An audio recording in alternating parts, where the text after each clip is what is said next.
ಅಭ್ಯಾಸ 3.1ರಲ್ಲಿ ಮೂರನೇ ಲೆಕ್ಕ. ನಾಳೆ ಬರುವ ವಾರ್ಷಿಕ ಪರೀಕ್ಷೆಗೆ ಅತಿ ಮುಖ್ಯವಾಗಿತ್ತು. ಇದರ ಮೇಲೆ 1 ಮಾರ್ಕ್ಸಿಂದು ಪ್ರಶ್ನೆಗಳನ್ನ ಕೇಳ್ತಾರ ಅವರು.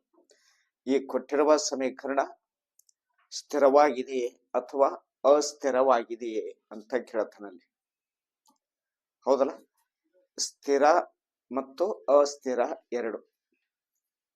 ಸ್ಥಿರ ಅಂತಂದ್ರ ಏನಾಗ್ಬೇಕು? ಇಂಟರ್ಸೆಕ್ಷನ್ ಆಗ್ಬೇಕು ಅಥವಾ ಒಂದ ರೇಖೆ ಮೇಲೆ ಇನ್ನೊಂದು ರೇಖೆ ಹಾಯ್ದು ಹೋಗ್ಬೇಕು. ಅದು ಸ್ಥಿರ ಜೋಡಿ ಅಂತ ಕರಿತೀವಿ. ಇನ್ನ ಎರಡೂ ರೇಖೆಗಳು ಸಮಾಂತರವಾಗಿದ್ದು ಅಂತಂದ್ರ ಅದಕ್ಕೆ ನಾವು ಅಸ್ಥಿರ ಅಂತ ಕರಿತೀವಿ. ಇದ್ರ ಮೇಲೆ ಗುರ್ತಿಸ್ಕೋಬೇಕು ನೀವು. ಎರಡೂ ರೇಖೆಗಳು ಛೇದಿಸ್ಬೇಕು ಅಥವಾ ಎರಡೂ ರೇಖೆಗಳು ಐಕ್ಯ ಆಗ್ಬೇಕು. ಎರಡೂ ರೇಖೆಗಳು ಛೇದಿಸ್ತು ಅಂದ್ರ ಸ್ಥಿರ ಜೋಡಿ ಸಮೀಕರಣ. ಎರಡೂ ರೇಖೆಯ ಐಕ್ಯ ಅದು ಅಂತಂದ್ರ ಸ್ಥಿರ ಜೋಡಿ ಸಮೀಕರಣ. ಎರಡೂ ರೇಖೆಗಳು ಸಮಾಂತರವಾಗಿದ್ದು ಅಂದ್ರ ಅಸ್ಥಿರ ಜೋಡಿ ಸಮೀಕರಣ ಅಂತ ಬರೀಬೇಕು. ಇದನ್ನೇ ಕಂಡಿಡಿ ಅಂತ ಕೇಳಿದ್ದದ. ಆದ್ದರಿಂದ ಇವಾಗ ಕೊಟ್ಟಿದ್ದು ಸಮೀಕರಣ ಏನು ಅಂತಂದ್ರ ಒಂದನೇದ್ದು 3x + 2y = 5 ಒಂದು ಲೆಕ್ಕ. 2x - 3y = 7 ಇದು ಎರಡನೇದ್ದು. ಇದನ್ನ ಮೊದಲ 3x 2y = 5 ಅಂತ ಕೊಟ್ರ. ಈ 5 ನೀವು = ಒಳಗಡೆ ಸರಿಸ್ಬೇಕು. 3x + 2y ಹೊರಗ ಇದು ನೋಡ್ರಿ, ಇದು ಒಳಗ ತಗೊಂಡಾಗ -5 ಆಗಿ = 0 ಆಗುತ್ತೆ.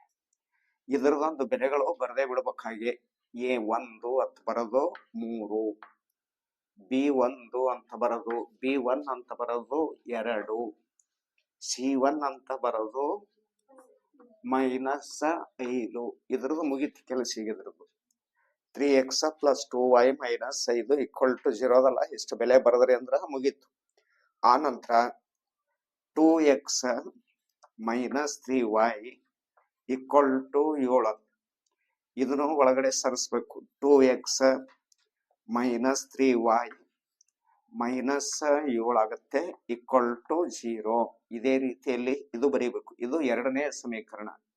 ಎರಡನೇ ಸಮೀಕರಣಕ್ಕ A2 ಅಂತ ಬರೆಯೋದು 2, B2 ಅಂತ ಬರೀಬೇಕು. B2 - 3, C2 ಅಂತ ಬರೀಬೇಕು. C2 - 7 ಈ ರೀತಿ.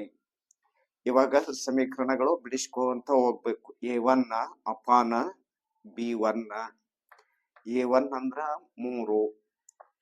ಅದೇ ರೀತಿಯಾಗಿ B1 ಅಂದ್ರ ಎಲ್ಲಿ ಬರುತ್ತೆ? A1 ಅಪಾನ A2. A1 ಅಂದ್ರ 3, A2 ಅಂದ್ರ ಎಷ್ಟಾಗತ್ತೆ ನೋಡ್ರಿ? 2. A2 ಅಂದ್ರ 2. A1 ಅದ ಬೆಲೆ 3, A2 ದ ಬೆಲೆ 2. ಇದು ಒಂದಾಯ್ತು. ಇನ್ನ ಒಂದು ನೋಡ್ಬೇಕು. ಇದು ನೋಡ್ಬೇಕು. ಅದರ ಉತ್ತರ ಎಷ್ಟು ಬರುತ್ತೆ? B1 ಅಪಾನ B2 ಅಂತ ಬರ್ಕೋಬೇಕು.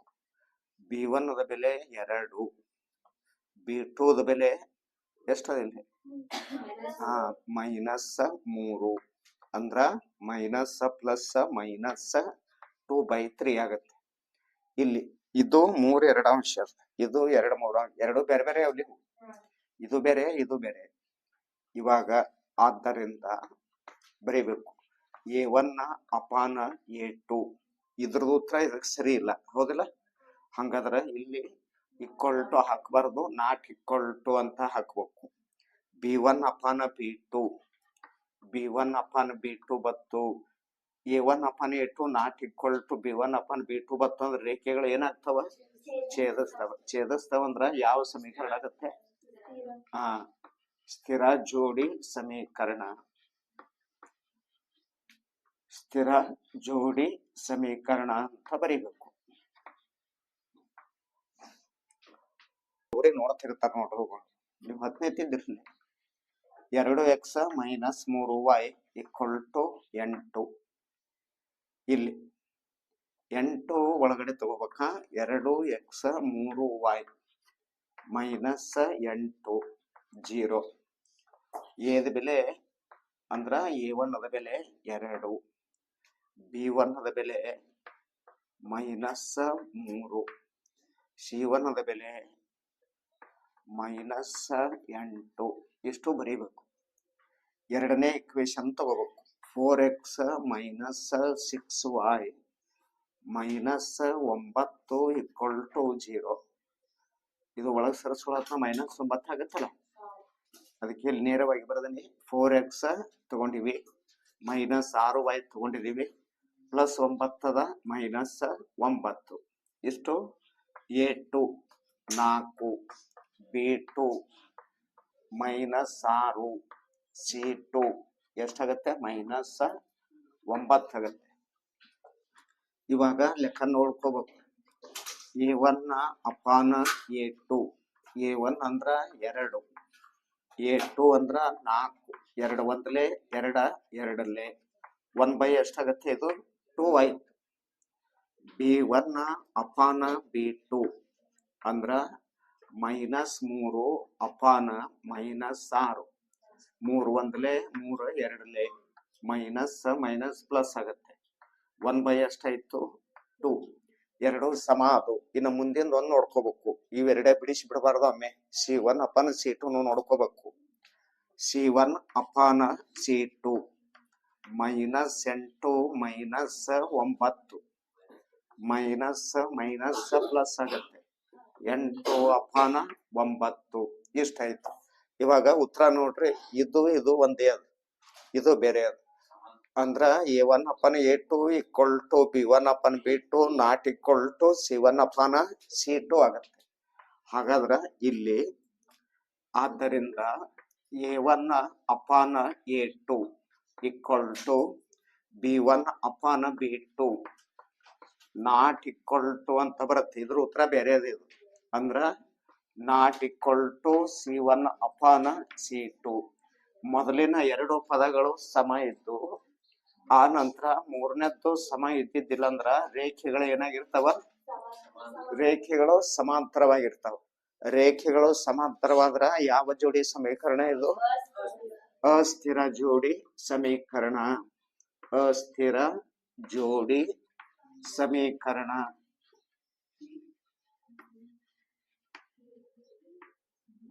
(2x 5/3y) ಇದು ಒಳಗೆ ಸರಿಸ್ರಿ. -7 = 0. ಸರಿನಾ? ಇಷ್ಟು. ಇವಾಗ A1 ಅದ ಬೆಲೆ ಎಷ್ಟು ಅಂದ್ರ 3/2. ಆ ನಂತರ B1 ಬರೀತೀರಿ. B1 ಅದ ಬೆಲೆ 5/3. C1 ಅದ ಬೆಲೆ -7. ಇಷ್ಟು. ಆ ನಂತರ 9x - 10y ಅದು +14 ಹೊರಗದ. ಅದನ್ನ ಒಳಗೆ ತಗೋಬೇಕು. -14 = 0. A2 ಅಂತ ಬರೀಬೇಕು 9. B2 ಅಂತ ಬರೀಬೇಕು -10. C2 ಅಂತ ಬರೀಬೇಕು -14. ಇಷ್ಟಂತರೂ ಇವ ಯಾವ ಪದ ಕೊಟ್ಟರು ಬರೀತೀನಿ. ಇನ್ನೇನು ಕೆಲಸ ಅಂದ್ರ ಇದನ್ನ ಕಂಪೇರ್ ಮಾಡೋದು, ಇದು ಕಂಪೇರ್ ಮಾಡ್ಕೊಳ್ಳೋದು, ಇದು ಹೋಲಿಸೋದು. ಹಾಗಾದ್ರ A1/A2 ಇದು ಹಿಂಗದಲ್ಲ, ಸ್ವಲ್ಪ ಹಿಂಗ್ ಬರೀರಿ, ಏನಾಗಲ್ಲ ಅದಕ್ಕೆ. A1/A2 ಇಷ್ಟೇ. ಇದು ಅಂದ್ರೂ ಒಂದೇ, ಇದು ಅಂದ್ರೂ ಒಂದೇ. ಇದು ಭಾಗಾಕಾರದಲ್ಲಿ ಹಿಂಗ್ ಬರೀತೀವಿ, ಭಿನ್ನರಾಶಿ ರೂಪದಲ್ಲಿ ಹಿಂಗ್ ಬರೀತೀವಿ. ಇನ್ನೊಂದು ತೋರಿಸ್ಲೇ ಇದ್ರಾಗ ನಿಮಗೆ. A1:A2 ಅಂತ ಬರೀತೀವಿ. 3 ಒಂದೇ ನೋಡಿ. ಇದು ಭಿನ್ನರಾಶಿ, ಫ್ರಾಕ್ಷನ್ ಅಂತ ಹೇಳ್ತೀವಿ ಇದಕ್ಕೆ ಇಂಗ್ಲಿಷ್ನಾಗ. ಇದು ಡಿವಿಷನ್ ಅಂತ ಕರಿತೀವಿ. ಭಾಗಾಕಾರ A1/A2 ಅಂತ ಬರೀತೀವಿ. A1/A2 ಅಂತ ಬರೀತೀವಿ. ಇದನ್ನೇ ರೇಷಿಯೋ ಅಂತ ಕರಿತೀವಿ. ಅಂದ್ರ ಅನುಪಾತ. A1:A2 ಅಂತ ಬರೀತೀವಿ. ಏನು ವ್ಯತ್ಯಾಸ. ನೀವು ಯಾವ ರೀತಿ ಬೇಕೋ ಹಂಗ ಬದಲು ಮಾಡ್ಕೋಬೇಕು ಅಷ್ಟೇ, ಗೊತ್ತಿರಬೇಕು. A1 ಅಪನ್ A2 ಅಂದ್ರು ಒಂದೇ, A1 ಭಾಗ್ಲೆ A2 ಅಂದ್ರು ಒಂದೇ, A1 ಅನುಪಾತ A2 ಅಂದ್ರು ಒಂದೇ. ನಾವು ಇಷ್ಟು ಸಾಕು, ನಮಗ ಇಷ್ಟು ಸಾಕು ಅಂತಂದ್ರ ನಾವೇನ್ ಮಾಡೋದು ಇಲ್ಲಿ ಇವಾಗ ನೋಡೋಣ. ಇದು ಇದ್ದಿದ್ದು ಹಿಂಗ್ ಬರದ್ರಿ. ಇಲ್ಲಿ A1 ಅದ ಬೆಲೆ 3/2, 3/2. ಈ ಚಿಹ್ನೆ ಏನದಲ್ಲ ಅದಕ್ಕೆ ಅದೇ ಹಾಕ್ರಿ ಅಂತ.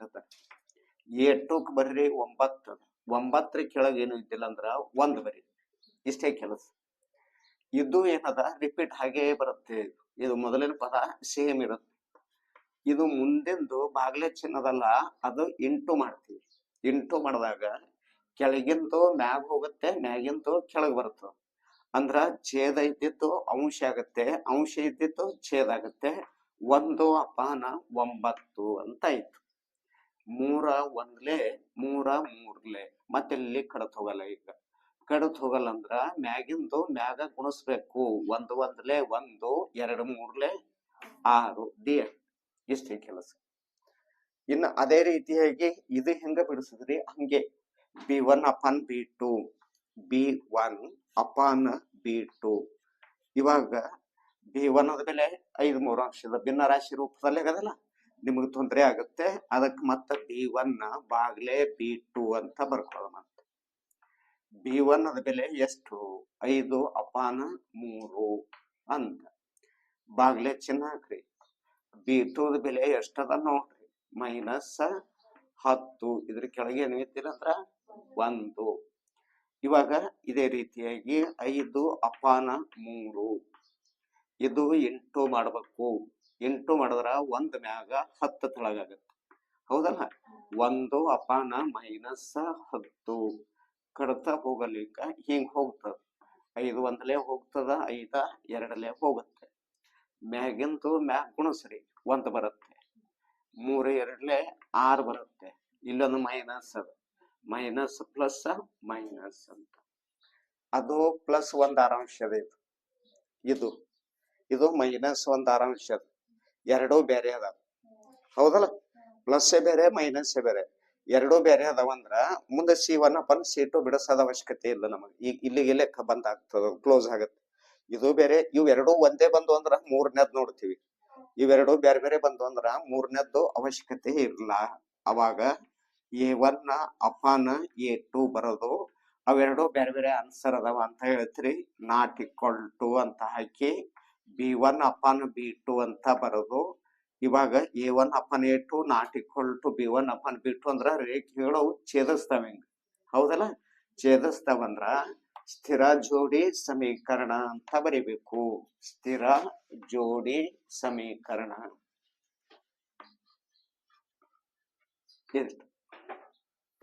ಇವಾಗ 4ನೇದಾಗಿ 3.4ನೇದಾಗಿ 5x - 3y equal to 11. 5x - 3y -11 0. A15 B1 -3 C1 -11. ಎಷ್ಟು? ಎರಡನೇ ಪ್ರಾಬ್ಲಮ್ ಬರ್ಬೇಕು. ಎರಡನೇ ಲೆಕ್ಕ, ಎರಡನೇ ಇಕ್ವೇಶನ್ -10x + 6y. ಇದನ್ನ ಒಳಗೆ ಸರಿಸ್ಕೊಂಡ್ ಬಿಟ್ರಲ್ಲ, ಮೈನಸ್ ಇದ್ದಿದ್ದು ಪ್ಲಸ್ ಆಗುತ್ತೆ. +22 0. A2 ಅಂತ ಬರೆಯೋದು -10 -10.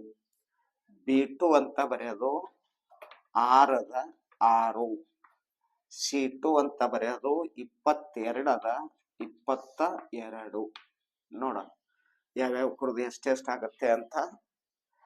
ಆದ್ದರಿಂದ A1 ಅಪಾನ A2, ಇಲ್ಲಿ A1 ಅಂದ್ರ 5, A2 ಅಂದ್ರ -10. 5 1 5 2 ಮೈನಸ್ ಪ್ಲಸ್ ಮೈನಸ್ ಆಯ್ತು, 1/2 ಬಂತು. ಒಂದೇ ಉತ್ತರ. ಎರಡನೇದ್ದು ನೋಡ್ಬೇಕು, B1 ಅಪಾನ B2 ಅಂತ. B1 ಅಂದ್ರ -3, B2 ಅಂದ್ರ 6 3 ಒಂದ್ಲೆ 3 2ಲೆ ಮೈನಸ್ ಪ್ಲಸ್ ಮೈನಸ್ 1/2 ಆಯ್ತು. ಇದು ಎರಡು ಅಷ್ಟೇ ಅದು. ಇನ್ನ C1 ಬಿಡಿಸಿ ಟ್ಯಾಲಿ ನೋಡ್ಕೋಬೇಕು. C1 ಅಪಾನ C2. C1 ಅಂದ್ರ ಮೈನಸ್ 11, C2 ಅಂದ್ರ 22, 11 ಒಂದ್ಲೆ 11 2ಲೆ ಮೈನಸ್ ಪ್ಲಸ್ ಮೈನಸ್ 1/2 3 ಅಷ್ಟೇ ಅದು. ಮೈನಸ್ 1/2 ಮೈನಸ್ 1/2 ಮೈನಸ್ 1/2 ಅದು ಹೌದರಿಲ್ಲ.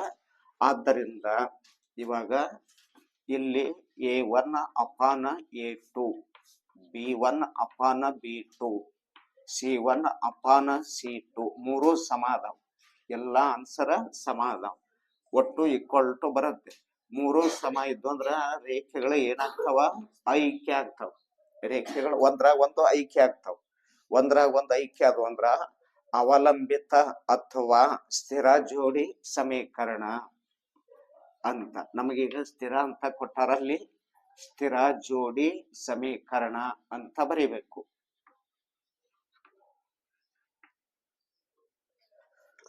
ಒಂದದ್ದು 4/3x plus 2y plus 8 minus 8 equal to 0. A1 4/3, B1 2, C1 minus 8. ಇವಾಗ 2x plus 3y minus 12 0 plus ಅದು ಹೊರಗದ ಒಳಗೆ ತಗೊಂಡಿದೀವಿ. A2 2, B2 3, C2 minus 12 minus 12. A1 ಅಪಾನ A2 ಇದು ಹಿಂಗ್ ಬರಿ. A1 ಅಪಾನ ಬಾಗ್ಲೆ ಚಿಹ್ನೆ ಹಾಕ್ರಿ, A2 ಅಂತ ತಗೋರಿ. ಸ್ವಲ್ಪ ಭಿನ್ನರಾಶಿ ಅದ, ಮತ್ತೆ ನೀವು ಕನ್ಫ್ಯೂಸ್ ಮಾಡ್ಕೋತೀರಿ. ನಾ ಡೈರೆಕ್ಟ್ ಬಿಡಿಸಂದ್ರ ಹೀಗೆ ಬರ್ಕೋರಿ, ಸರಳ ಆಗಿಬಿಡತ್ತೆ. 4 ಅಪಾನ 3 ಬಾಗ್ಲೆ ಚಿಹ್ನೆ ಹಾಕ್ರಿ. ಇಲ್ಲಿದು ಬಾಗ್ಲೆ ತಗೊಂಡು ಇಲ್ಲಿ ತಗೋರಿ. A2 ಇದ್ದಿದ್ದು 2 ಬರೀ. ಸ್ವಲ್ಪ ಇನ್ನೂ ಏನ್ ಮಾಡ್ಬೇಕು ಅಂತಂದ್ರ ಇದ್ರ ಕೆಳಗೆ ಎದ್ದಿದ್ರೆ 1 ತಗೋರಿ. 1 ತಗೊಂಡು ಒಮ್ಮೆ ನೇರವಾಗಿ 4/3 ಏನು ಬದಲು ಮಾಡಬೇಡ್ರಿ. ಮೊದಲನೇದ್ದು ಸೇಮ್ ಬರೆಯೋದು. ಇದು ಏನದಲ್ಲ ಆಗ್ಲೇ ಇದು ಇಂಟು ಮಾಡ್ಕೊಳ್ಳೋದು. ಇಂಟು ಮಾಡ್ಕೊಂಡೆ ಅಂದ್ರ ತಳಗಿಂದ ಮ್ಯಾಗ, ಮ್ಯಾಗಿಂದ ಕೆಳಗ್ ಮಾಡಿಬಿಡೋದು. 2 ಒಂದ್ಲೆ 2 2ಲೆ 2 ಒಂದ್ಲೆ 2 ಅಂತ ಆಯ್ತು. 3 ಒಂದ್ಲೆ 3 ಉತ್ತರ ಮುಗಿತದರದು. 2/3 ಅಂತ ಬಂತು. ಇನ್ನ B1 ಅಪಾನ B2 ಬರುತ್ತೆ.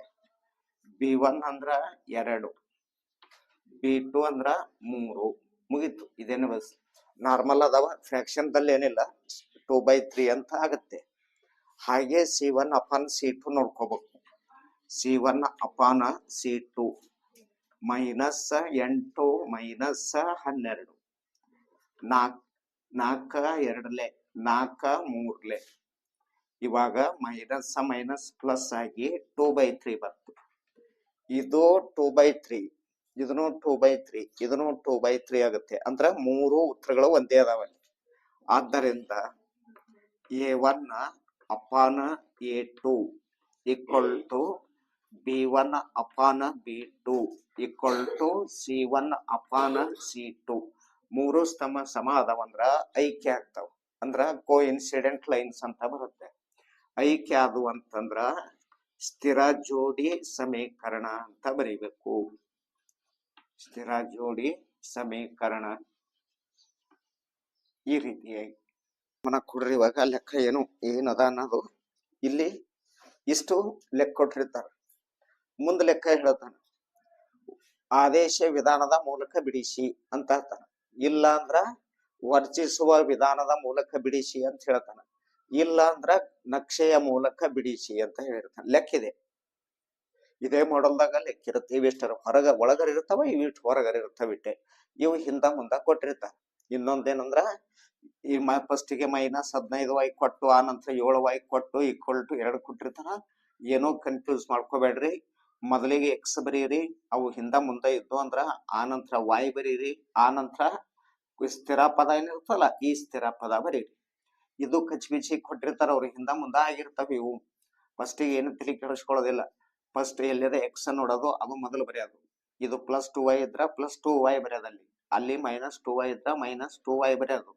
ಇದು ಹೊರಗಿತ್ತಂದ್ರ ಒಳಗ್ ತಗೊಳ್ಳೋದು ಅಥವಾ ಒಳಗಿತ್ತಂದ್ರ ಹೊರಗ್ ಹಾಕೋದು. ಇಷ್ಟು ಗೊತ್ತಿರ್ಬೇಕು ನಿಮಗ್. ಇವಾಗ ಅವ್ ಎರಡೂ ಸಮೀಕರಣ ತಗೊಂಡು ನಿಮಗ ಆದೇಶ ವಿಧಾನ ಅಂತ ಹೇಳ್ತಾರೆ. ಈ ಸಮೀಕರಣರೇ ನೀವು ಸಿಲೆಕ್ಟ್ ಮಾಡ್ರಿ ಅಥವಾ ಇದುವರೆ ಮಾಡ್ಕೊರಿ, ಎರಡರಾಗ ಒಂದು ನಿಮಗೆ ಯಾವ್ದು ಅನುಕೂಲ ಅನಿಸ್ತದ ಅದು ತಗೊಂಡು. ಇವಾಗ ಇದು ದೊಡ್ಡ ಅಂಕಿ ಅವತ್ತು, ಹೌದಲ್ಲ, ಇವು ಸಣ್ಣ ಅವ ಅಂಕಿ, ಹೌದಾ. ಇವಾಗ ಕೆಳಗಿಂದೇ ತಗೊಂಡ್ಬಿಡೋಣ. ಕೆಳಗಿಂದ ತಗೊಳ್ಳೋಣ. x+2y = 3 ಇಷ್ಟದ ಲೆಕ್ಕಲ್ಲಿ. ಎಕ್ಸ್ ಇದ್ದ ಜಾಗದಾಗೆ ಇಡ್ರಿ, ಅದಕ್ಕೆ ಏನು ಬದಲು ಮಾಡ್ಲಿಕ್ಕೆ ಹೋಗ್ಬೇಡ್ರಿ, ಅದ ಅಲ್ಲೇ ಇರ್ಲಿ. ಇದು ಹೊರಗದ ಮೊದಲೇ, ಒಳಗ್ ತಗೊಳ್ಳೋದ ಅವಶ್ಯಕತೆ ಇಲ್ಲ, ಇದೇ ಹೊರಗ್ ಹಾಕ್ಲಿಕತ್ತೀವಿ ನಾವೀಗ. ಹಂಗಾದ್ರ ಎಕ್ಸ್ ಇದ್ದಲ್ಲೇ ಇರ್ಲಿ, 3 ಯಾವ ಜಾಗದಾಗದ ಅಲ್ಲೇ ಇರ್ಲಿ. ಇದು ಒಂದು ಮಾತ್ರ ಈಚೆ ಕಡೆ ಬರುತ್ತೆ, -2y ಆಗತ್ತೆ. ಇಷ್ಟು ನಿಮ್ಗ ರೆಡಿ ಐತಿ. ಅಂದ್ರ ಇನ್ನು ಇದು ಎರಡನೇದದ ನೋಡ್ರಿ, ಇದು ಇಕ್ವೇಶನ್ ನಂಬರ್ 1, ಸಮೀಕರಣ 1. ಇದು ಸಮೀಕರಣ 2. ಇದು ನೀವು ತಗೊಂಡಿದ್ದು ಸಮೀಕರಣ ಎಷ್ಟನೇ ತಗೊಂಡ್ರಿ? ಎರಡನೇ ತಗೊಂಡ್ರಿ. ಎರಡನೇ ತಗೊಂಡ್ರಿ ಅಂದ್ರ ಇನ್ನ ಒಂದ್ ನಿಮ್ ಬಲ್ಲಿ ಉಳ್ದದ. ಈಗ ಸಮೀಕರಣ 1 ಉಳ್ದದ ಇಲ್ಲಿ, ಹೌದಲ್ಲ. ಇದ್ರಾಗ ಏನ್ ಮಾಡ್ಬೇಕು, ಇಲ್ಲಿ ಎಕ್ಸ್ ಹೇಳಕತ್ತದ, ಎಕ್ಸ್ ಎಲ್ಲದ ಅಲ್ಲಿ ಇದು ಹಾಕ್ಬೇಕು. ಅಂದ್ರ ಇವಾಗ ಬರೋದ್ ತೋರಿಸ್ಲಿ ನಿಮಗ. ಸಮೀಕರಣ 2ರಲ್ಲಿ ಬರೀತಿ ನೋಡ್ರಿ. ಸಮೀಕರಣ 2ರಲ್ಲಿ x = 3 - 2y ಆದೇಶಿಸಿ ಅಂತ ಬರೀತೀರಿ ನೋಡ್ರಿ. ಇದು ಅದೇ ಪದ ಬತ್ ನೋಡ್ರಿ, ಇಲ್ಲಿ ಆದೇಶಿಸಿ ಅಂತ ಬರದ್ರಿ. ಸಮೀಕರಣ 2ರಲ್ಲಿ ಅಂದಾಗ ಯಾವುದು ಸಮೀಕರಣ 1ರಲ್ಲಿ ಆಗ್ಬೇಕು. ಎರಡನೇ ತಗೊಂಡ್ರಿ, ಇಲ್ಲಿ ಎಷ್ಟಾಗ್ಬೇಕು?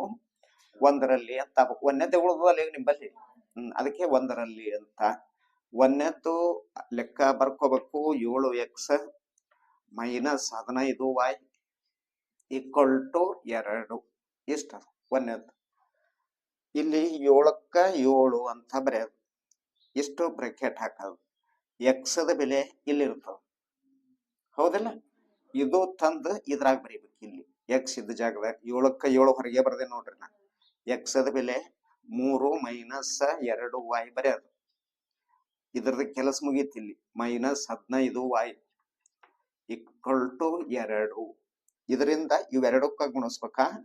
7 3 21 ಮೈನಸ್ ಪ್ಲಸ್ ಮೈನಸ್ 7 14y ಎಷ್ಟು ಗುಣಿಸಿದ್ರಿ 20 -15y = 2. ಇವಾಗ 21 ಬೇರೆ ಪದ, ಇದು ಒಂದು ಬೇರೆ. ಯಾಕ ಇದಕ್ಕೂ y ಇದಕ್ಕೂ y, ಇದು ತಂದಿದ್ರಾಗ ಕೂಡಿಸಿರಿ ಮತ್ತೆ ಕೂಡಿಸ್ಲಿಕ್ ಬರಲ್ಲ. ಇದಕ್ಕೆ y ಅದ, ಇದಕ್ಕೆ ಏನು ಇಲ್ಲ. 21 -14ರಾಗ -15 ಕೂಡಿಸಿದ್ರ -29 ಆಗತ್ತೆ. 14 15 29, ಇದನ್ನು y ಇದನ್ನು y = 2. ಇಷ್ಟು ಮುಗಿದ ನಂತರ ಇದು ಮೈನಸ್ ಇದ್ದಿದ್ದು ಪ್ಲಸ್ ಮಾಡ್ಬೇಕು. ಪ್ಲಸ್ ಮಾಡ್ಬೇಕಂದ್ರ ಇದು ಈ ಕಡೆ ಒಯ್ಯೋದು, ಹೊರಗೆ ಹಾಕೋದು. ಈ ಹೊರಗಿದ್ದ ಪದ ಒಳಗ್ ತಗೊಂಡ್ಬಿಡೋದು. ಇದು ಹೊರಗೆ ಹಾಕಿರಿ ಅಂತ ತಿಳ್ಕೊರಿ. +29y ಆಗತ್ತೆ. 21 ಇದ್ದ ಜಾಗದಾಗ ಇರ್ತದ, +2 ಒಳಗಡೆ ಬರುತ್ತೆ, -2 ಆಗತ್ತೆ. ಇವಾಗ 29y 21ರಾಗ 22 ಕಳಿಬೇಕು, 19 ಉಳಿತು. 21ರಾಗ 2 ಕಳೆದ್ರೆ ಎಷ್ಟು? 19. ವಾಯ್ದ ಬೆಲೆ ಬೇಕು ನಿಮಗ. ವಾಯ್ದ ಬೆಲೆ ಬೇಕು ಅಂದ್ರ ಈ 19ಕ್ಕ 29ರಿಂದ ಭಾಗಿಸೋದು. ಒಂದಾಯ್ತು, ವಾಯ್ದ ಬೆಲೆ ಬತ್ತು. ಇನ್ನು ಎಕ್ಸದ ಬೆಲೆ ಬೇಕು. ಎಕ್ಸದ ಬೆಲೆ ಬೇಕಾದ್ರ ಇದೇ ಒಯ್ದು ಇದ್ರಾಗ ತುಂಬ್ರಿ. ಎಕ್ಸ್ = ಅಂತ ಹೇಳಕತ್ತ ಇಲ್ಲ. ಹಾಗಾದ್ರ ಇಲ್ಲಿ x = 3 - 2y. ಇದ್ರಾಗ ಏನ್ ಮಾಡೋಣ ನಾವು ಅಂದ್ರ y = 19 29 ತುಂಬಾನ 19/29 ಆದೇಶಿಸಿ ಅಂತ ಮತ್ತೆ ಇಲ್ಲಿ ತುಂಬುತ್ತೇವೆ. ಎಕ್ಸ್ಕ್ಕ ಎಕ್ಸ್, 3ಕ್ಕ 3, 2 ಬ್ರಾಕೆಟ್ನಾಗ ಇದು 19 29. ಇದಕ್ಕೆ ಕಡತ್ ಹೋಗ್ತೇನೋ? ಹೋಗಲ್ಲ. ಹೋಗಲ್ಲ ಅಂದ್ರ ಎಕ್ಸ್ 3 19 38 ಅಪಾನ 29. ಇಲ್ಲಿ ಎಕ್ಸ್ ಇಕ್ವಲ್ ಟು ಇದ್ರ ಕೆಳಗೇನಿರಲ್ಲ ಒಂದಿರ್ಲಿ 29 ಒಂದ 29 ಒಂದ್ಲೆ 3 9 27 2 3 2 6 1 2 8 ಆಗುತ್ತೆ. 3 9 27 ಕ್ಯಾರಿ 2 ಬರುತ್ತೆ. 3 2 6 2 8 ಆಗುತ್ತೆ ಮೈನಸ್ ಇಲ್ಲಿ 38 ಒಂದ್ಲೆ 38 ಮುಂದೆ ಎಕ್ಸ್ ಇಕ್ವಲ್ ಟು 87ರಾಗ 38 ಕಳಿಬೇಕು. 87 38 17ರಾಗ 8 ಹೋದ್ರ 9 8ರಾಗ 4 ಹೋದ್ರ 4 49 ಅಂತ ಬಂತು ಅಪಾನ 29. ಇದು ಎಕ್ಸ್ ದ ಬೆಲೆ ತಳಗ. ಆದ್ದರಿಂದ ಉತ್ತರಗಳ ಬರೀಬೇಕು. ಎಕ್ಸ್ ಇಕ್ವಲ್ ಟು 49 29 ಅಪಾನ 29 y ಇಕ್ವಲ್ ಟು ಇಲ್ಲಿ y ದ ಬೆಲೆ 19 29. ಇಷ್ಟು ಯು ಎಕ್ಸ್ ಮತ್ತು y ಬೆಲೆಗಳು. ಈ ರೀತಿಯಾಗಿ ಆದೇಶ ವಿಧಾನದಿಂದ ಬಿಡಿಸ್ಬೇಕು. ಗೊತ್ತಾಗತ್ತಾ? ಬರ್ಕೊಡ್ರಿ.